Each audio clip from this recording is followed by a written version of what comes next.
Hello दोस्तों, जय हिंद। स्वागत है आपका अपना online study channel MK Roy double E में। दोस्तों, आज की इस वीडियो में मैंने मध्य प्रदेश की पुलिस भर्ती परीक्षा 2020-21 में जीके और जीएस के पूछे जाने वाले प्रश्नों की सीरीज़ को लेकर आया हूं, जो कि दोस्तों पिछली वीडियो से कनेक्टेड है। तो आपसे एक छोटा सा रिक्वेस्ट है कि आप पिछली वीडियो को ज़रूर देखिएगा, जिसमें दोस्तों बहुत इंपॉर्टेंट प्रश्न इंक्लूड किया गया है। दोस्तों, उसी की सीरीज़ को आगे बढ़ाते हैं, तो चलिए शुरू करते हैं आज की इस वीडियो को।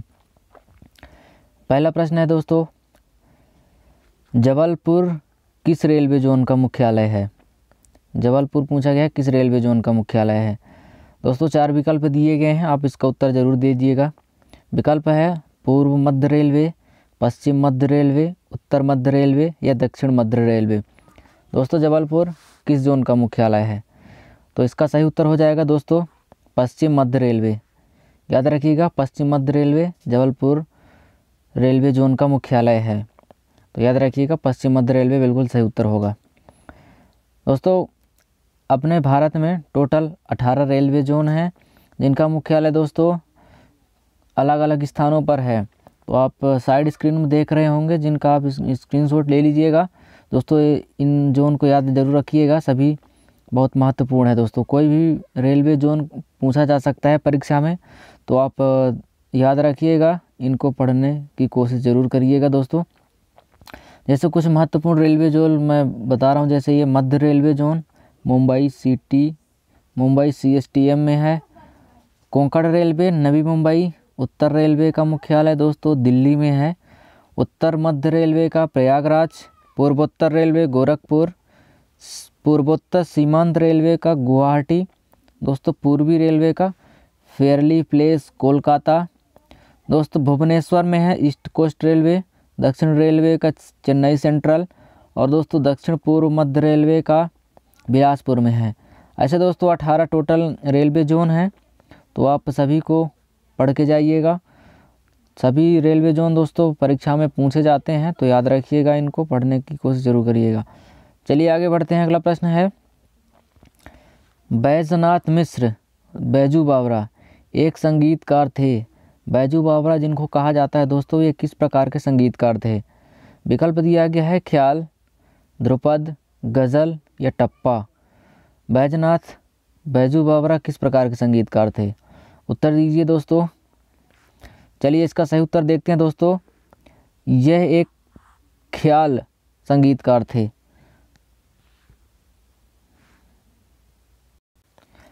इसका सही उत्तर हो जाएगा दोस्तों ध्रुपद। बैजू बावरा एक ध्रुपद प्रकार के संगीतकार थे। तो यहाँ पर सही उत्तर होगा दोस्तों दूसरा विकल्प ध्रुपद।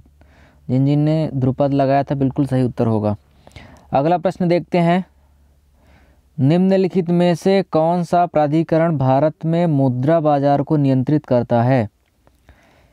कौन सा प्राधिकरण है जो भारत में मुद्रा बाजार को नियंत्रित करता है?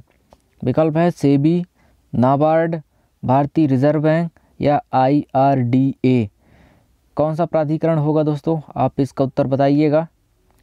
चलिए इसका सही उत्तर देखते हैं दोस्तों। इसका सही उत्तर हो जाएगा भारतीय रिजर्व बैंक। भारतीय रिजर्व बैंक दोस्तों भारत में मुद्रा बाजार को नियंत्रित करता है। इसके तहत सभी दोस्तों बाजार आ जाते हैं, तो याद रखिएगा भारतीय रिजर्व बैंक यहाँ पर सही उत्तर होगा। अगला प्रश्न है, संविधान प्रारूप समिति के अध्यक्ष कौन थे? मोस्ट इम्पोर्टेंट प्रश्न है। विकल्प दिया गया है जवाहरलाल नेहरू, डॉक्टर भीमराव अंबेडकर, डॉक्टर राजेंद्र प्रसाद या सरदार वल्लभ भाई पटेल। संविधान के प्रारूप समिति के अध्यक्ष कौन थे? तो यहाँ पर सही उत्तर होगा दोस्तों डॉक्टर भीमराव अंबेडकर। डॉक्टर भीमराव अंबेडकर प्रारूप समिति के अध्यक्ष थे। तो सही उत्तर हो जाएगा भीमराव अंबेडकर। दोस्तों, आपसे एक छोटा सा रिक्वेस्ट है कि आप चैनल पर नए हैं तो चैनल को सब्सक्राइब जरूर कर दीजिएगा और बेल आइकन को प्रेस कर लीजिएगा। दोस्तों, वीडियो के प्रश्न अच्छे लगे हों तो लाइक करिएगा।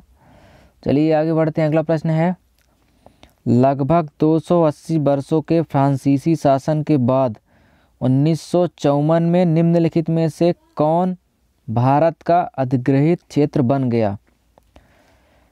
विकल्प दिया गया है दादर एवं नगर हवेली, पुदुचेरी, लक्षद्वीप, दमन एवं दीव।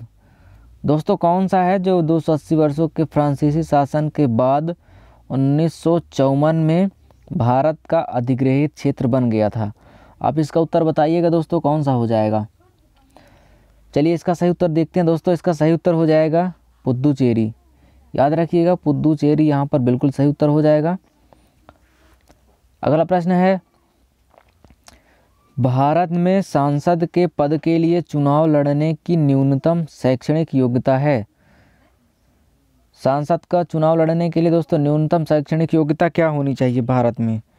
तो विकल्प दिया गया है स्नातक, स्नातकोत्तर, SSLC या समकक्ष या इनमें से कोई नहीं।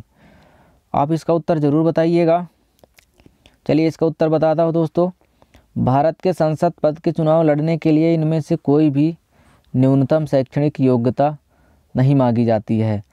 तो यहाँ पर सही उत्तर हो जाएगा इनमें से कोई नहीं। भारत का सांसद का चुनाव लड़ने के लिए कोई न्यूनतम योग्यता की रिक्वायरमेंट नहीं होती है। अगला प्रश्न है, खादर है, खादर क्या है? एक फसल है, नई जलोढ़ मिट्टी, पुरानी जलोढ़ मिट्टी या लेटेराइट मिट्टी का प्रकार। खादर क्या है दोस्तों? तो यहाँ पर सही उत्तर हो जाएगा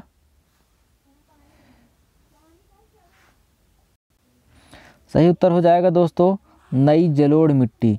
नई जलोढ़ मिट्टी दोस्तों खादर, नई जलोढ़ मिट्टी ये खादर का एक प्रकार है। तो याद रखिएगा खादर एक नई जलोढ़ मिट्टी का प्रकार है। तो नई जलोढ़ मिट्टी यहाँ पर सही उत्तर हो जाएगा। अगला प्रश्न है, दिबांग वन्यजीव अभयारण्य DWLS निम्नलिखित में से किस राज्य में स्थित है? DWLS दिबांग वन्यजीव अभयारण्य यह किस राज्य में स्थित है? विकल्प दिए गए हैं असम, अरुणाचल प्रदेश, सिक्किम या मेघालय। तो इसका सही उत्तर दोस्तों हो जाएगा अरुणाचल प्रदेश। अरुणाचल प्रदेश बिल्कुल सही उत्तर हो जाएगा जहां पर दिबांग वन्यजीव अभयारण्य स्थित है। अरुणाचल प्रदेश सही उत्तर हो जाएगा। अगला प्रश्न है दोस्तों, दिबांग वन्यजीव अभयारण्य के बारे में जानते हैं। DWLS अरुणाचल प्रदेश में स्थित है। दोस्तों यह ऊपरी दिबांग घाटी जिले के में 4149 वर्ग किलोमीटर के क्षेत्र में फैला हुआ है। इस दोस्तों दिबांग वन्यजीव की विशेषता है कि इसमें दुर्लभ स्तनपायी जैसे कि मिस्मी टैकिन, लाल लिंग कस्तूरी मृग, कम से कम 2 प्रजातियां, लाल पांडा, एशियाई काले भालू और बाघ ग्वांगडोंग मुंतजिर होते हैं, जबकि पक्षियों के बीच दुर्लभ स्केलेटर, मोनाल और बोलीत का ट्रेगोपैन होता है। दोस्तों इस दिबांग वन्यजीव अभयारण्य की विशेषता है कि इस संरक्षण के किनारे पर एक उड़ने वाली गिलहरी जो कि अभी हाल ही में मिली है। तो याद रखिएगा यदि प्रश्न पूछा जाता है कि उड़ने वाली गिलहरी किस वन्यजीव अभयारण्य में प्राप्त हुई है, तो याद रखिएगा अरुणाचल प्रदेश के दिबांग वन्यजीव अभयारण्य से प्राप्त हुई है। तो सही उत्तर हो जाएगा यहाँ पर दोस्तों अरुणाचल प्रदेश में दिबांग वन्यजीव अभयारण्य स्थित है। अगला प्रश्न है, निम्नलिखित में से कौन सा खेल ओलंपिक खेलों में शामिल नहीं है? आपके विकल्प दिया गया है भारोत्तोलन, मुक्केबाजी, साइकिलिंग या क्रिकेट। तो सही उत्तर होगा दोस्तों क्रिकेट। क्रिकेट को ओलंपिक खेलों में शामिल नहीं किया गया है। भारोत्तोलन भी दोस्तों ओलंपिक खेलों में आता है, मुक्केबाजी भी, साइकिलिंग भी, ये तीनों खेल दोस्तों ओलंपिक खेलों में शामिल है, जबकि क्रिकेट को खेल में ओलंपिक में शामिल नहीं किया गया है। यहाँ पर सही उत्तर हो जाएगा क्रिकेट। अगला प्रश्न है, भारत का कौन सा शहर हुगली नदी पर स्थित है? हुगली नदी के किनारे स्थित है दोस्तों भारत का कौन सा शहर है? कलकत्ता, गंगटोक, चेन्नई या कटक। आप इसका उत्तर दीजिए दोस्तों कमेंट बॉक्स में। चलिए देखते हैं इसका सही उत्तर हो जाएगा दोस्तों कलकत्ता। हुगली नदी के किनारे स्थित है दोस्तों कलकत्ता, यहाँ पर बिल्कुल सही उत्तर हो जाएगा। दोस्तों भारत के कुछ महत्वपूर्ण शहर जो नदी के तट पर स्थित है, जैसे दिया गया दोस्तों कलकत्ता हुगली नदी के किनारे स्थित है, आगरा यमुना के किनारे, अहमदाबाद साबरमती के किनारे, अयोध्या दोस्तों सरयू के किनारे, बद्रीनाथ अलकनंदा, बरेली रामगंगा, कटक दोस्तों महानदी के किनारे, दिल्ली दोस्तों यमुना नदी के किनारे, डिब्रूगढ़ ब्रह्मपुत्र, फिरोजपुर सतलज नदी के किनारे और गुवाहाटी दोस्तों ब्रह्मपुत्र नदी के किनारे स्थित है। दोस्तों ये सभी इम्पोर्टेंट फैक्ट हैं, आप इसका स्क्रीन को शॉर्ट ले लीजिएगा, ये बहुत इम्पोर्टेंट है। चलिए आगे बढ़ते हैं। अगला प्रश्न, सिख खालसा को किसके द्वारा बनाया गया था? ये खालसा जो है ये किसके द्वारा बनाया गया था? गुरु नानक के द्वारा, गुरु गोविंद सिंह, गुरु तेग बहादुर, गुरु हरगोबिंद सिंह। सिख का जो खालसा है दोस्तों, तो यहाँ पर सही उत्तर हो जाएगा गुरु गोविंद सिंह। गुरु गोविंद सिंह के द्वारा सिख खालसा को बनाया गया था। अगला प्रश्न है, भागीरथी इनमें से किस नदी की प्रमुख धारा है? सिंधु, ब्रह्मपुत्र, नर्मदा या गंगा? भागीरथी दोस्तों गंगा नदी की एक प्रमुख धारा है, तो यहाँ पर सही उत्तर हो जाएगा दोस्तों गंगा। अगला प्रश्न है, देवी जागेश्वरी मेला कहाँ आयोजित किया जाता है? विकल्प दिया गया है भांडेर, चंदेरी, मांडू या घिघरा। देवी चंदेश्वरी मेला दोस्तों चंदेरी में आयोजित किया जाता है। चंदेरी यहाँ पर बिल्कुल सही उत्तर होगा। दोस्तों यदि आपसे प्रश्न बन रहे हों तो आप वीडियो को रोककर उसका उत्तर देने की कोशिश करिएगा और कमेंट बॉक्स में बताइएगा कि आपसे कितने उत्तर सही हुए। अगला प्रश्न है, महात्मा गांधी द्वारा शुरू किया गया पहला जन आंदोलन कौन सा था? असहयोग आंदोलन, भारत छोड़ो आंदोलन, नील विद्रोह, नमक आंदोलन।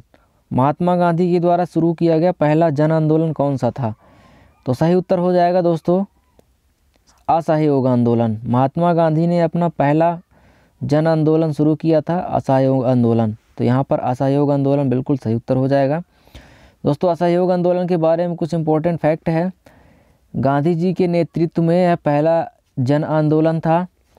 4 सितंबर 1920 को कांग्रेस के कलकत्ता अधिवेशन में असहयोग आंदोलन का प्रस्ताव पारित किया गया था।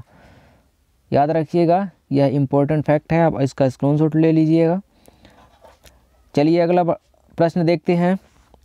अग्निनामा नाम किसके साथ जुड़ा हुआ है? अग्नि किसके साथ जुड़ा हुआ है? बैटल टैंक, विमान, भारत द्वारा विकसित मिसाइल, एक प्राचीन बाण। दोस्तों अग्नि का संबंध किससे है? तो दोस्तों अग्नि का संबंध है भारत द्वारा विकसित मिसाइल। भारत के द्वारा विकसित की गई मिसाइल का नाम अग्नि है।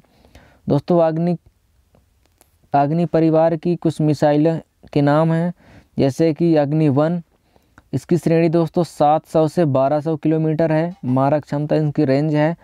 अग्नि 2 की दोस्तों 2000 से 3500 किलोमीटर, अग्नि 3 की 3000 से 5000 किलोमीटर, अग्नि 4 की है 3500 से 4000 किलोमीटर, अग्नि 5 की है 5000 से 8000 किलोमीटर और अग्नि 6 जो आधुनिक बैलिस्टिक मिसाइल है दोस्तों 11000 से लेकर 12000 किलोमीटर की क्षमता रखती है दोस्तों। तो अग्नि फैमिली की ये सभी मिसाइलें हैं दोस्तों, अभी तक टोटल 6 हैं। तो याद रखिएगा भारत द्वारा विकसित ये बैलिस्टिक मिसाइल हैं। इनकी रेंज दोस्तों इतना रेंज दिया गया है।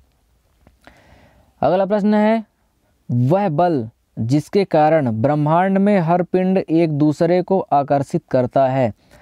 पूरे ब्रह्मांड में एक दूसरे को आकर्षित करने वाला वह बल कौन सा है? विद्युत चुंबकीय बल, परमाणु बल, प्रतिकर्षण बल या गुरुत्वाकर्षण बल? तो सही उत्तर हो जाएगा यहाँ पर गुरुत्वाकर्षण बल।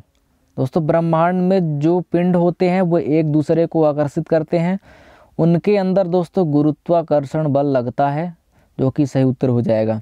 दोस्तों पृथ्वी का भी एक अपना गुरुत्वाकर्षण बल होता है, जिसके कारण दोस्तों चंद्रमा जो कि घूमता रहता है और पृथ्वी का गुरुत्वाकर्षण का मान होता है 9.81 किलोमीटर प्रति वर्ग स्क्वायर। दोस्तों सही उत्तर हो जाएगा 9.81। अगला प्रश्न है,